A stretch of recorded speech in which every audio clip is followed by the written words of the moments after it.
ওটটা পাওয়া গেল না। এই অবস্থায় লোকটা হতাশ হয়ে গেল, নৈরাশ হয়ে গেল। আর আমার ওট আমি ফিরিয়ে পাবো না, আমি আর আমার ওট পাবো না। নিশ্চয় এখান থেকে আমার বাড়ি যাওয়ার আর কোনো রাস্তা নেই। মরুভূমির প্রান্তর দিয়ে, প্রচন্ড বালুর উপর দিয়ে, প্রচন্ড তাপ দিয়ে আমি কেমন করে বাড়ি যাব রে? আর আমার বাড়ি যাওয়ার কোনো রাস্তা নেই, আমাকে এই জায়গায় মরা ছাড়া আর আমার কোনো পথ নেই। লোকটা নৈরাশ হয়ে গাছের ছায়াতে শুয়ে গেল। গাছের ছায়ায় শুয়ে থাকতে থাকতে স্বপ্নের মাধ্যমে দেখছে হারিয়ে যাওয়া উটটা ফিরে এসেছে। এই অবস্থায় ঘুম থেকে উঠে দেখছে সত্যি উটটা মাথার কাছে দাঁড়িয়ে আছে। এই অবস্থায় আচ্ছা বলুন তো, ওই ব্যক্তি খুশি কতটা হবে? প্রচন্ড খুশি হবে, হবে কি হবে না হবে? নবীজি বলছেন ওই ব্যক্তি তখন আল্লাহকে বলছেন, আনন্দেই বলছে, হে আল্লাহকে বলছে, আমি হলাম তোমার বান্দা আর তুমি হলে আমার রব। এ কথা বলার প্রয়োজন ছিল, কিন্তু তা না বলে তিনি বলছেন, আমি তোমার রব আর তুমি হলে আমার বান্দা। খুশির তাড়নায় শব্দ পরিবর্তন হয়ে গেছে। নবীজি বলতে চেয়েছেন, আমার পথ হারা কোনো বান্দা যখন সঠিক পথে ফিরে আসে, তখন আমাদের রব ওই উট হারা ব্যক্তির থেকে বড় খুশি হয়ে যায়। আল্লাহ বলতে চান যে আমার পথ হারা বান্দা এতদিন ভুল পথে চলছিল, এখন সে আসল পথটা চিনতে পেরেছে। আমার পথ হারা বান্দা, আমি আমার পথ হারা বান্দাকে আমি ক্ষমা করে দিলাম, আমি মাফ করে দিলাম। ছেলে যতই অপরাধ করুক, বাপের কাছে ছেলে যদি ক্ষমা চায়, তো বাপ কি আর অন্তরের ভিতরে কোনো রকমের রাগ অভিমান রাখে না? ক্ষমা করে দেয়, নিশ্চিত ক্ষমা করে দেয়। বাপের সামনে ছেলে যতই অন্যায় করুক, এই অবস্থায় পুলিশ পিটাচ্ছে ছেলেকে, আচ্ছা বলুন তো, এই অবস্থায় এমন কোনো বাপ আছে পুলিশে পিটাবে আর সন্তানের চোখের পানি, শরীরের রক্ত দেখে বাপ আনন্দ করে হাসবে? এটা কি হতে পারে? কোশ্চিন কালেও নয়। এটা বাপও দেখতে পারবে না, মাও দেখতে পারবে না, মাও মেনে নিতে পারবে না, ছেলেও মেনে নিতে পারবে না। সে যত বড়ই অপরাধ করুক না কেন, সে কোনোভাবেই মেনে নিতে পারবেই না। সে খেতে দেখ, অন্যায় করুক না করুক, তবু বলবে এটা আমার ছেলে। তাহলে আল্লাহ তিনি আমাদের জন্য বাপের থেকেও কোটি কোটি গুণ মায়া আমাদেরকে বেশি করেন। সেই আল্লাহ কি চান যে আমার বান্দা জাহান্নামে যাক? কোনোভাবেই চান না। তিনি চান যে আমার বান্দা জান্নাতে যাক। এই জন্য আল্লাহ জান্নাতটাকে বানিয়েছেন। কিন্তু আমরা আল্লাহকে চিনলাম না, আমরা আল্লাহকে বুঝলাম না। আমরা শয়তানের গোলামি করে, শয়তানের বন্ধু হয়ে আজকে আমরা দুনিয়া করতে চাই। সেই জন্য আমরা সকলেই আগিয়ে আসব। আল্লাহ আমাদেরকে ক্ষমা করার জন্য অসংখ্য প্রমাণ নবীজির মাধ্যমে দিয়েছেন, এবং তিনি নিজে কোরআনে অসংখ্য জায়গায় তিনি প্রমাণ করেছেন, বান্দা আমি তোমাদেরকে ক্ষমা করব, তোমরা টেনশন করো না, ভুল করেছো তো কি হবে, বান্দা তো আমার, কাজেই তোমরা আমার কাছে ক্ষমা চাও, আমি তোমাদেরকে ক্ষমা করব। এ কথা নবীজির মাধ্যমে আল্লাহ জানিয়েছেন, এবং আল্লাহ নিজেও কোরআনুল কারীমের মধ্যে বলেছেন। আর একটা দৃষ্টান্ত আপনাদেরকে বলছি। কি দৃষ্টান্ত? একজন ব্যক্তি জীবনে অন্যায় করেছে, জীবনে অন্যায় করেছে, এমন কোনো অন্যায় নেই যে করিনি, অন্যায় করেছে। এই অবস্থায় মনে মনে ভাবনা চিন্তা এসে গেল, আজীবনকাল অন্যায় করেছি, এবার তো আমি মারা যাব, মারা গেলে কবরে বাটাম হবে, জাহান্নামের আগুনে পোড়া লাগবে, তবে আমি কেমন করে সহ্য করব রে? আমি কেমন করে আমি কেমন করে লোড নেব? আমার তো কোনো বাঁচার রাস্তা নেই। এই অবস্থায় ছেলেদেরকে ডাক দিল, ছেলেদেরকে বলল, ও আমার ছেলেরা তোমরা শোনো, আমি আজীবনকাল অন্যায় করেছি, আজীবনকাল আমি পাপ করেছি। এই অবস্থায় আমি যদি মারা যাব, আর আল্লাহ যদি আমাকে ধরে নেয়, তাহলে আমার তো বাঁচার কোনো বুদ্ধি নেই। অতএব আমি যখন মারা যাব, আমাকে তোমরা আগুনে পোড়াবে, আর আগুনে পুড়িয়ে আমার বডিটাকে ছাই বানিয়ে 2-3টা ভাগ করবে। একটা ভাগ পানিতে ফেলে দিবে, আর একটা ভাগ জমিনের উপরে ছড়িয়ে দিবে। দিবে। আর প্রচন্ড হাওয়া বাতাস যখন করবে, একটা ভাগকে তোমরা আকাশের দিকে লক্ষ্য করে উড়িয়ে দিবে। তাহলে আমার আল্লাহ আমার বডিকে আর খুঁজে পাবে না, আর আমার আযাবও আর হবে না। এইরকম ভাবনা চিন্তা করেছে। এই অবস্থায় বিশ্ব নবী আমার বলছেন, এইভাবে তার ছেলেরা মৃত্যুবরণ করার পরে এইভাবে করলো, এইভাবে করবে। এই অবস্থায় আল্লাহ রাব্বুল আলামিন কিয়ামতের ময়দানে এই হাদিসটার বর্ণনা নবীজি কিভাবে দিয়েছেন দেখুন।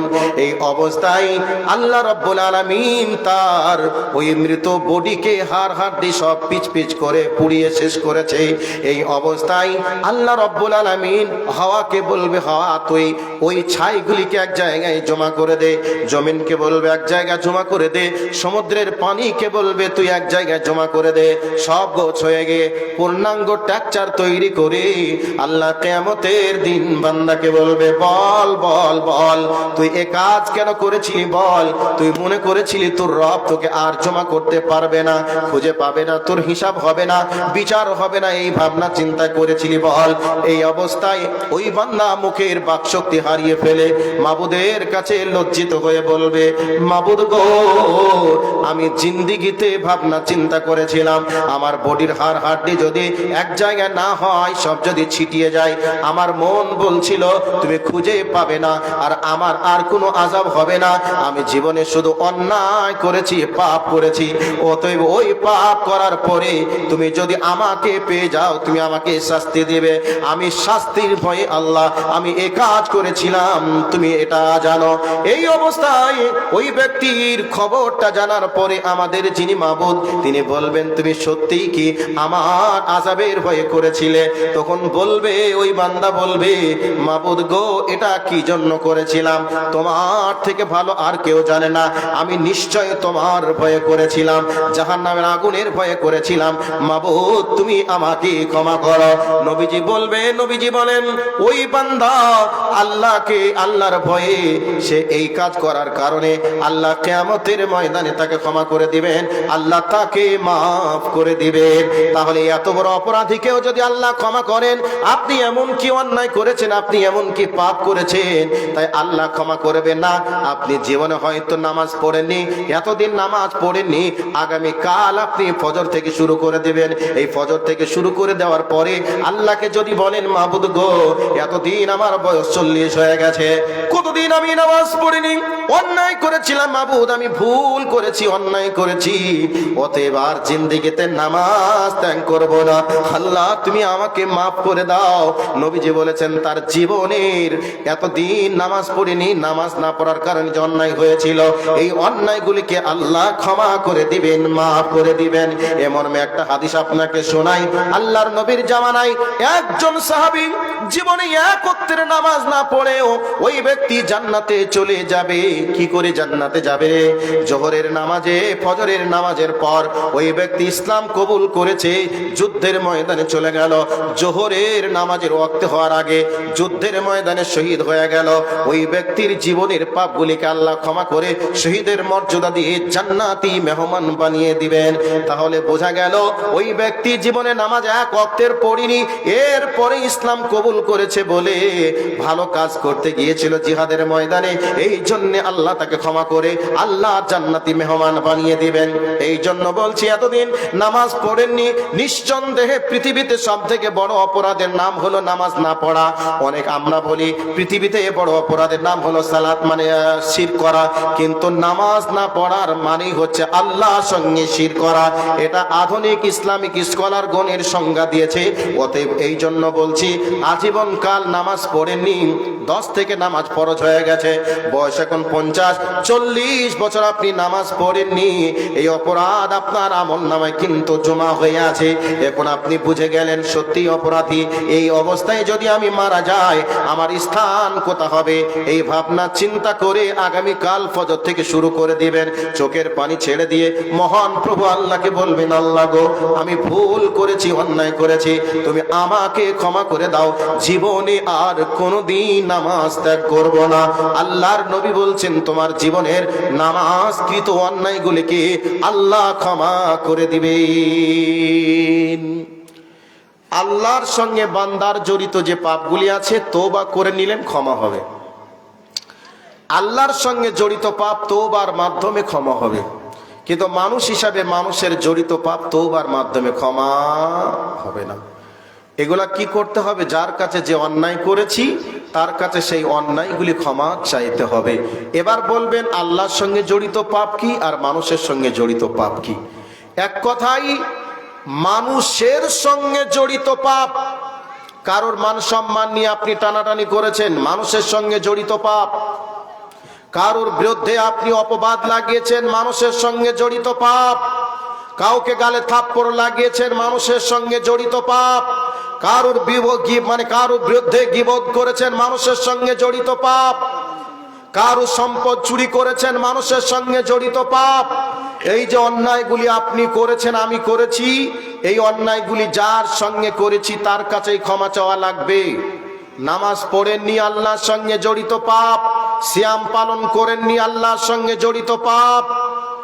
এই ধরনের যত পাপ দুনিয়াতে আছে, এই পাপগুলি আল্লাহর সঙ্গে জড়িত পাপ, সহজে ক্ষমা হবে তওবার মাধ্যমে।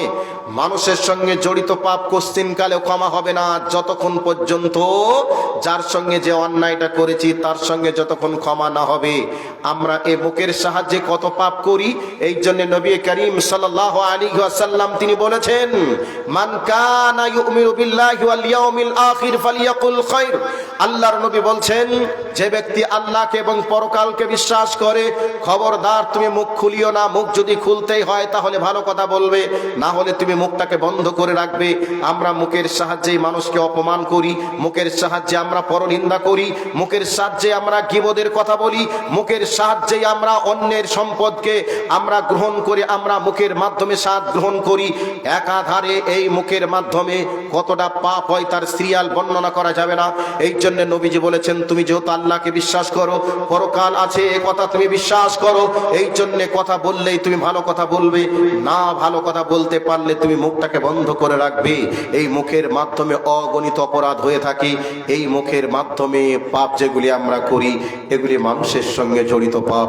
এই পাপ তওবা করে ক্ষমা হবে না, বরং যার বিরুদ্ধে কথা বলেছি তার কাছে ক্ষমা চাওয়া লাগবে। সম্মানিত উপস্থিতি, আমরা এ পাপগুলিকে পাপ মনে করি না, এ পাপগুলিকে পাপ আমরা মনে করি না। এই জন্য রাসূল করিম সাল্লাল্লাহু আলাইহি ওয়াসাল্লাম একটা হাদিসের মধ্যে তিনি বলেছেন যে, হে আমার উম্মতেরা, তোমরা যদি দুইটা জিনিসের জামিনদার তোমরা হয়ে যেতে পারো, আর আমি নবীকে দুইটা জিনিসের যদি জামিনদারের গ্যারেন্টি কার্ড দিতে পারো, আমি নবী তোমাদেরকে জান্নাতের গ্যারেন্টি কার্ড দেব। তুমি যদি বলতে পারো এই দুইটা জিনিস দিয়ে আমি কোনো কাজ অন্যায় করিনি, তাহলে আমি নবী তোমার ব্যাপারে বলে দিলাম সরাসরি জান্নাতে আমি পৌঁছে দেওয়ার দায়িত্ব পালন করব। দুইটা জিনিসের মধ্যে রসুল বলছেন, মা বাইনা লিহিয়াইহি ওয়া মা বাইনা রিজলাইহি আযমান লাহুল জান্নাহ। রসুল বলছেন দুইটা জিনিসের মধ্যে একটা হলো মুখ আর একটা হলো লজ্জাস্থান। এই মুখ তুমি যদি হেফাজত করতে পারো, তুমি যদি বলতে পারো মুখের দ্বারাই আমি গীবত, পরনিন্দা, পরচর্চা করিনি, মুখের দ্বারাই আমি অবৈধ রুজি ভক্ষণ করিনি, এই গ্যারেন্টি তুমি যদি আমাকে দিতে পারো, আর লজ্জাস্থানের মাধ্যম দিয়ে আমি কোনো দিন নিজের বৈধ স্ত্রী বাদ দিয়ে অন্য অন্যায় করিনি, এ কথা তুমি যদি আমাকে বলতে পারো, আমি নবী তোমার জন্য গ্যারেন্টি দিলাম জান্নাত পৌঁছে দেওয়ার দায়িত্ব পালন করব। কত বড় অফার! দুইটা জিনিসকে যদি কন্ট্রোল করতে পারি। তবে শুনে রেখে দেন, কেউ যদি ব্যভিচার করে, এক সময় তাকে লোক সমাজে খারাপ ভাবে দেখতো, তাকে কেউ কথা বলতো না, তাকে দেখলে মানুষ নিন্দা করত, অমকের মেয়ে, অমকের বিটি, অমকের স্ত্রী এত খারাপ, এই কথা বলতো। এখন তো ওগুলো উঠেই গেছে, ভাবনা চিন্তা করে না। তবে লজ্জাস্থান এত খারাপ জায়গা, কেউ যদি লজ্জাস্থানের মাধ্যমে অপরাধ করে তাকে আমরা এখনো কম এবং বেশি খারাপ চোখে দেখি। তো লজ্জাস্থান যতই খারাপ হোক, ব্যভিচার নামক অপরাধ ছাড়া আর কিছু করা যায় না। তবে মুখ এত ভালো জায়গা, এই মুখের দ্বারাই হাজারো রকমের পাপ আমরা করি। লজ্জাস্থানের অপরাধ করলে মানুষ আমরা খারাপ চোখে দেখি, কিন্তু মুখের দ্বারাই অন্যায় করাকে আমরা খারাপ মনে করি না। কিন্তু গীবতের পাপটা খুব একটা ছোট পাপ নয়, তহমত লাগানোর পাপটা খুব একটা ছোট পাপ নয়। গীবত করলে 80 ডুররা বেত্রাঘাতের ব্যবস্থা আল্লাহ করেছেন। তহমত কেউ যদি লাগায় তাহলে তার বিরুদ্ধে শাস্তি হলো 80 ডুররা বেত্রাঘাত। আর কেউ যদি ব্যভিচার করে বিবাহের পূর্বে তাহলে 100 ডুররা বেত্রাঘাত। তাহলে ব্যভিচার করলে খারাপ চোখে আমরা দেখি, কিন্তু কেউ কারোর বিরুদ্ধে তহমত লাগালে আমরা খারাপ চোখে দেখি? আমরা কি এটা মনে করি অপরাধ? এটা আমরা গর্ব করে বলি আমি কোনো শালাকে ভয় করি না, যা বলি আমি সামনে বলি, যা বলি আমি প্রকাশ্যে বলি, করেছে আমি বলবো না, করলেও বলে না করলেও বলে। এই ধরনের অপরাধ আমাদের সমাজে চলছে, এগুলিকে আমরা অপরাধ বলে মনে করি না। তো এই মারাত্মক অপরাধগুলি থেকে আমাদেরকে বাঁচা লাগবে, কারণ নবীজি বলছেন 2টা জিনিসের জামিনদার তোমরা হয়ে যাও, আমি নবী তোমার জন্য জান্নাতের জামিনদার হয়ে যাব। তাহলে রসুল গ্যারেন্টি দিচ্ছেন জান্নাতে জামিনদার হওয়ার। তো আমরা যারা মুখের সাহায্যে অপরাধ করি, এই অপরাধগুলিকে বন্ধ করার দায়িত্ব হচ্ছে আমাদের। যারা আমরা ব্যভিচার করেছি, ব্যভিচার হয়ে গেছে, তাদেরকে বলবো আল্লাহর কাছে ক্ষমা চাওয়া। আল্লাহ কোরআনুল কারীমে বলেছেন ওয়া আম্মা মান খাফা মাকামা রাব্বিহি ওয়া নাহান নাফসা আনিল হাওয়া ফাইন্নাল জান্নাতা হিয়াল মাআওয়া। আল্লাহকে ভয় করে অন্যায় থেকে নিজেকে কন্ট্রোল করে নিলেন, আল্লাহকে ভয় করে অন্যায় থেকে নিজেকে বাঁচিয়ে নিলেন। আল্লাহ পাক বলছেন তোমার জন্য জান্নাতে মাওয়া হবে, তুই জান্নাতে মাওয়াতে পৌঁছাবে। এতদিন বেবিচারের সঙ্গে লিপ্ত ছিলেন, সুদের সঙ্গে লিপ্ত ছিলেন, এতদিন ঘুষের সঙ্গে লিপ্ত ছিলেন। এই অবস্থায় আপনি জেনে গেলেন যে আমাকে হিসাব দেওয়া লাগবে, জাহান্নামে যেতে হবে। এই অবস্থায় মারা গেলে, এই অবস্থায় আপনি নিজেকে কন্ট্রোল করে নিলেন, না আমি আর ব্যভিচার করব না, না আমি আর ঘুষ খাবো না, না আমি আর চুরি করব না, না আমি আর অন্যায় করব না। এই করে আপনি যদি নিজেকে কন্ট্রোল করতে পারেন, মনে মেনে নিতে পারেন, তাহলে নবী আল্লাহ পাক আপনার জন্য বলছে তোমার জন্য জান্নাতে মাওয়া আমি আল্লাহ তোমার জন্য রেডি করে রেখেছি। কাজেই আমরা প্রত্যেককেই চেষ্টা করব নিজেকে পাপ মুক্ত রাখা, নিজেকে কন্ট্রোল করা, নিজেকে সমস্ত রকমের অশ্লীলতা থেকে, পাপাচার থেকে, দুর্নীতি থেকে, কুকর্ম থেকে আমাদেরকে বাঁচিয়ে রাখার দায়িত্ব এটা আমার এবং আপনার। তাহলে আল্লাহ জান্নাত দিবেন। আল্লাহ পাক কোরআনুল কারীমে বলেছেন, নবী মুহাম্মদুর রাসূলুল্লাহ সাল্লাল্লাহু আলাইহি ওয়াসাল্লাম তিনি বলেছেন, সেই জন্য আমরা আগিয়ে আসব। কাজেই আপনাদেরকে আমি শেষের দিকে এসে গেছি। আপনাদেরকে আমি এতক্ষণ ধরে যা কিছু বোঝালাম, যা কিছু বললাম, তার একটাই, আমাদেরকে তওবা করে আল্লাহ রাস্তায় ফিরে আসা। পাপ যত বড়ই হোক আল্লাহর কাছে ক্ষমা চাইলে আল্লাহ ক্ষমা করবে।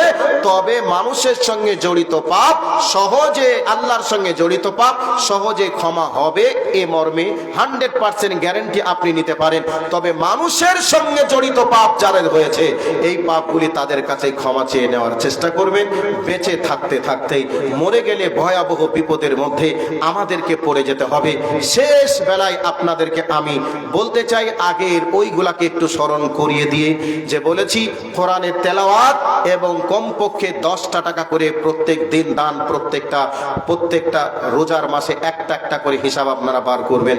এই মর্মে আজকে বলতে চাচ্ছি, আজকে হচ্ছে প্রায় শেষের দিকে, আর 2 থেকে 3 দিন পরেই পবিত্র মাহে রমজান মাস আসছে।